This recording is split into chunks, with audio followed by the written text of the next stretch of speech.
Welcome students, very short process, একদম সহজ করে ভাবো। আজকের ক্লাস হচ্ছে WBJEE 2024 special suggested chapters and topics from class 11। আজ সবেমাত্র অ্যাডমিটটা রিলিজ হয়েছে, তোমরা সবাই জানো। এই কটা দিন শুধু রাত দিন জেগে একটু প্র্যাকটিস করে নাও, একদম ভালো জায়গায় পৌঁছে যাবে, আমি এটা বলতে পারি। এই কটা দিন হাতে সময় আছে।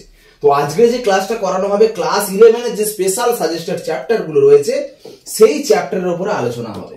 তো প্রথম আমরা যেটা বলবো সেটা হচ্ছে chapter 1, basic concept of organic chemistry.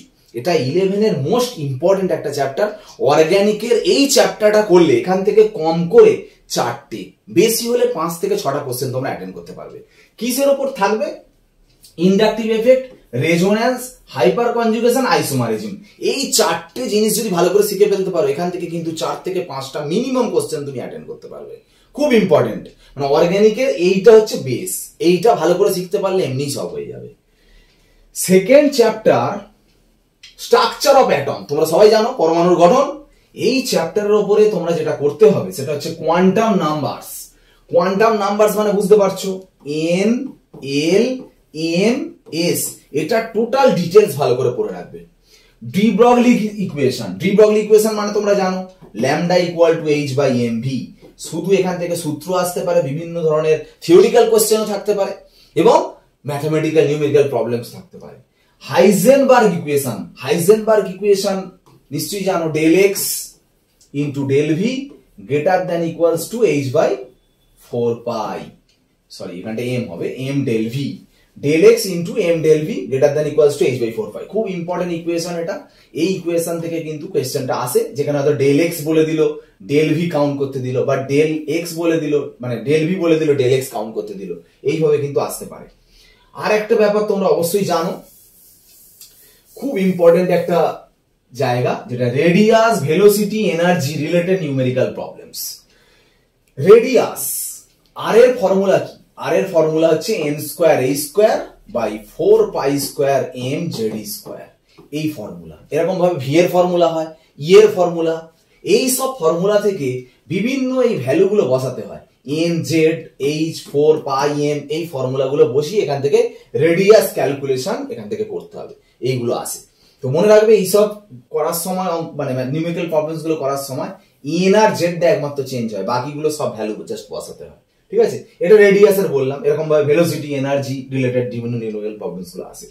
Rydberg equation সবাই জানো। রিডবার্গ ইকুয়েশন মানে nu bar equal to R z² 1/n1² minus 1/n2²। এইখানে যখন পড়াশোনাটা করবে তখন কিন্তু শুধুমাত্র যে এই সমীকরণটা করছি তা নয়, এই সমীকরণ রিলেটেড যা কিছু আছে সব পড়তে হবে। n1 n2 ভ্যালু কি কি হতে পারে, লাইম্যান সিরিজ, বামার সিরিজ, প্যাসেন সিরিজে কি কি চেঞ্জ হতে পারে, সব কিন্তু তোমাকে ডিটেইলসে পড়তে হবে। এই একটা চ্যাপ্টারের উপর এই কটা টপিক বলেছি, মানে এই টপিক সম্পর্কে ডিটেইলস আইডিয়া রাখবে, তাহলে কিন্তু সব কোশ্চেন অ্যাটেন্ড করতে পারবে। ওকে, নেক্সট চ্যাপ্টার দেখো। নেক্সট চ্যাপ্টার হচ্ছে স্টেটস অফ ম্যাটার। দেখো, স্টেটস অফ ম্যাটারের মধ্যে গ্যাস আর লিকুইড থাকে জানো। আমার মনে হয়েছে গ্যাস আর লিকুইডের মধ্যে লিকুইডের কোয়েশ্চেনটা খুব একটা থাকে না WBJEE তে। গ্যাস থেকে কিন্তু কোয়েশ্চেন পড়বে, খুব ইম্পর্টেন্ট জায়গা। বহু বছর WBJEE তে কিন্তু এই দুটো জায়গাতেই কোয়েশ্চেন এসেছে। একটা হচ্ছে কাইনেটিক থিওরি অফ গ্যাস, আর একটা হচ্ছে critical temperature. Kinetic theory of গ্যাসের মধ্যে কি কি থাকছে? কাইনেটিক থিওরি অফ গ্যাসের মধ্যে বিভিন্ন ভেলোসিটি থাকছে, different type of velocity. Average velocity, RMS velocity, average velocity, most probable velocity. সমস্ত ভেলোসিটি সম্পর্কে যে সমস্ত নিউমেরিক্যাল প্রবলেমস গুলো আছে সেগুলো করতে হবে। যেমন CRMS এর ফর্মুলা কি?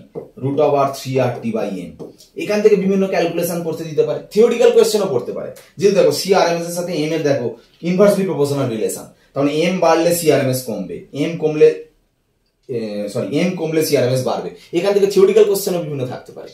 ঠিক আছে, তো ক্রিটিক্যাল টেম্পারেচার একটা খুব ভালো পয়েন্ট। ক্রিটিক্যাল টেম্পারেচার উপরে কোশ্চেন থাকতে পারে। Next topic, chemical bonding.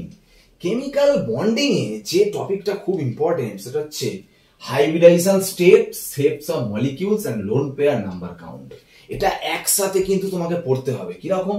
ধরো এরকম একটা কোশ্চেন দিল ClF3। ClF3 এই Cl এর হাইব্রিডাইজেশন স্টেটটা কত? এই Cl এর হাইব্রিডাইজেশন স্টেটটা কত বেরোবে? sp3d। ঠিক আছে, যখন এর শেপটা করতে যাবে তখন এর শেপটা কিরকম হবে? sp3d মানে এরকম। কিন্তু ClF3 তে কি হবে দেখবে, ক্যালকুলেশন করলে পাবে যে দুটো লোন পেয়ার আছে। এই লোন পেয়ার কাউন্ট হয়ে গেল, আর স্ট্রাকচারটা এরকম হবে ClF3। তার মানে কি শেপ আসছে? টি শেপ। মানে প্রত্যেকটা শেপ সম্পর্কে কিন্তু ডিটেলস আইডিয়া লাগবে।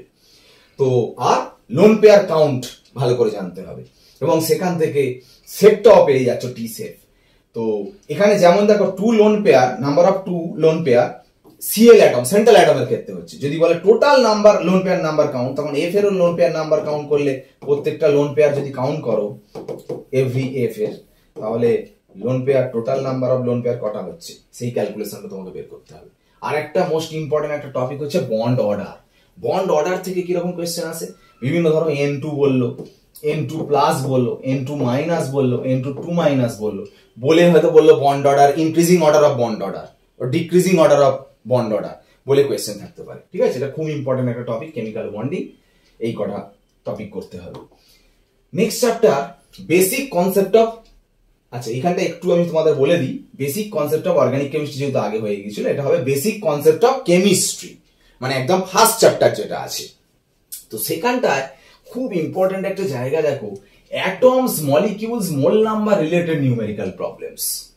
মানে এরকম কিরকম কোয়েশ্চেন, প্রত্যেকটা atoms, molecules and mole number count সম্পর্কে ডিটেলস আইডিয়া হবে। কিরকম কোয়েশ্চেন, মানে WBJE তে প্রচুর কোয়েশ্চেন পড়ে, যে 4টে অপশন দিয়ে দেবে, দিয়ে দেখবে এরকম কোয়েশ্চেন পড়ে, হয়তো দেখা গেল এখানে দিল 1 গ্রাম Fe, একটাতে দিল হয়তো দেখা গেল 22.4 লিটার O2, আর একটা দিয়ে দিল হয়তো দেখা গেল 4.6 গ্রাম যে কোনো Xc, আর একটা কোনো একটা দিয়ে দিল, দিয়ে বললো হয়তো কোনটাতে মলিকিউলস নাম্বার কোনটাতে হাই, বা কোনটাতে বললো কার ভলিউম বেশি, বলতে বললো কোনটার মাস বেশি। এরকম ভাবে ডিফারেন্ট ডিফারেন্ট কোশ্চেন থাকতে পারে, পুরো ডিটেলস নলেজ লাগবে অ্যাটমস, মলিকিউলস আর মোল নাম্বার রিলেটেড। ঠিক আছে, এখান থেকে ভালো কোশ্চেন থাকে।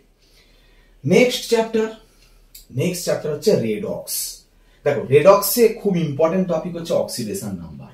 অক্সিডেশন নাম্বার মানে ধরো সালফিউরিক অ্যাসিডের সালফারের অক্সিডেশন নাম্বার কত? +6। এই ক্যালকুলেশন গুলো, বিভিন্ন এক্সেপশনাল যে কম্পাউন্ড গুলো আছে তার যে অক্সিডেশন নাম্বার, সেই ক্যালকুলেশন গুলো কিন্তু করতে হবে। এইখানে একটা ভালো কথা বলে রাখি, ব্যালেন্স তো একটা বড় একটা টপিক। তো সেখানে ব্যালেন্স থেকে কিভাবে এমসিকিউ প্যাটার্নে কোয়েশ্চেন আসবে। ব্যালেন্স যেমন করো, ব্যালেন্স করার পর যে অ্যান্সারটা, সেই অ্যান্সারটা কিন্তু ধরো সাপোজ আমি যদি বলি NO2 থেকে 2NO2 থেকে সাপোজ N2O4 হয়েছে, এখানে তার মানে NO2 এর আগে কত আছে? 2, আর N2O4 এর আগে কত আছে? 1। মানে এরকম ভাবে এইটা ধরো x বসিয়ে দিয়েছে, আর এটা y বসিয়ে দিয়ে হয়তো বললো হয়তো x এর ভ্যালু কত, y এর ভ্যালু কত, এরকম ধরনের কোশ্চেন থাকতে পারে। ঠিক আছে, ইকুইভ্যালেন্ট ওয়েট ক্যালকুলেশন কিন্তু এই রেডক্স চ্যাপ্টার থেকে খুব ইম্পর্টেন্ট। ইকুইভ্যালেন্ট ওয়েট ক্যালকুলেশনটা এখান থেকে খুব ভালো করে করতে হবে। ইকুইভ্যালেন্ট ক্যালকুলেশন কি করে করে? Molecular weight by total number of electron change, সেটা বসাতে হয়, বসালে যেটা ক্যালকুলেশন আসবে সেটা ইকুইভ্যালেন্ট ওয়েট। তো এইটা রেডক্স চ্যাপ্টারের জন্য খুব ইম্পর্টেন্ট। নেক্সট চ্যাপ্টার হচ্ছে থার্মোডাইনামিক্স, খুব ইম্পর্টেন্ট চ্যাপ্টার WBJE-র জন্য।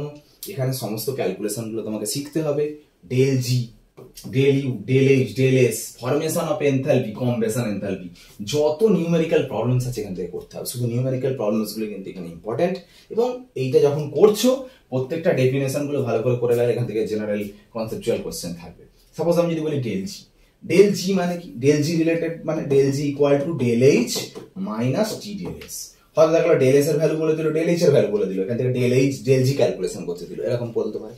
আর ডেল জি যদি নেগেটিভ ভ্যালু বেরোয় তখন সেটা স্পন্টেনিয়াস প্রসেস, ডেল জি পজিটিভ বেরোলে নন স্পন্টেনিয়াস প্রসেস। এখান থেকে থিওরিটিক্যাল কোশ্চেন ওরকম ভাবে টুকটাক থাকতে পারে। ঠিক আছে, ফরমেশন এনথালপি, কম্বাসন এনথালপি রিলেটেডও কোশ্চেন থাকতে পারে, এটা খুব ইম্পর্টেন্ট একটা টপিক। Next ionic equilibrium. তোমরা জানো ইকুইলিব্রিয়ামের দুটো পার্ট, একটা কেমিক্যাল ইকুইলিব্রিয়াম, একটা আয়নিক ইকুইলিব্রিয়াম। আমার পার্সোনালি মনে হয়েছে যে কেমিক্যাল ইকুইলিব্রিয়ামের থেকে আয়নিক ইকুইলিব্রিয়াম মোস্ট ইম্পর্টেন্ট WBJE-র জন্য। WBJE কিন্তু আয়নিক ইকুইলিব্রিয়াম থেকে খুব ইম্পর্টেন্ট কোয়েশ্চেন আসে। অনেকগুলো এখানের মধ্যে টপিক আছে, তার মধ্যে খুব ইম্পর্টেন্ট টপিক হচ্ছে পিএইচ ক্যালকুলেশন কিন্তু পড়ার চান্স প্রচুর আছে। আর হাইড্রোলিসিস অফ সল্টটা পড়তে বলছে এই কারণেই, 4টে সল্ট বলে দিয়ে বললো which is acidic, which is basic, which is neutral, এরকম কোয়েশ্চেন থাকতে পারে। সলিবিলিটি প্রোডাক্ট মানে বুঝতে পারছো KSP, কমন আয়ন এফেক্ট, এইসব টপিকগুলো খুব ইম্পর্টেন্ট।